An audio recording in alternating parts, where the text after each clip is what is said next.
ఈ వైసీపీకి ఈరోజు ఇన్ఛార్జ్ ఇచ్చాడే, ఆయన స్థాయి ఏంటి, ఆయనకున్న అర్హత ఏంటి మాట్లాడుతున్నాడు. ఈ మధ్యన అందరూ వినే ఉంటారు మీరు.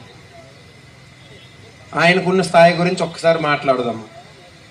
వాళ్ళ మామనే ఒక వ్యక్తి లేకపోతే ఆయన ఊర్లో ఒక గ్రామ సర్పంచ్ కూడా గెలవలేని పరిస్థితి.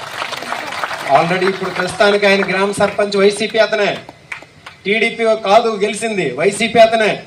గ్రామంలో సర్పంచ్ ఓడిపోయి ఎంపీటీసీ ఒకసారి యునానిమస్ ఇస్తే అదే ఎంపీటీసీలు ఇంకోసారి ఎంపీటీసీగా ఓడిపోయాడు అతను.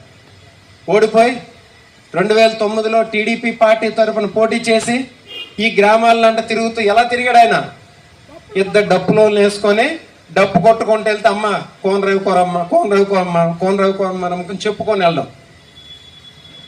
అది ఆయన పరిస్థితి.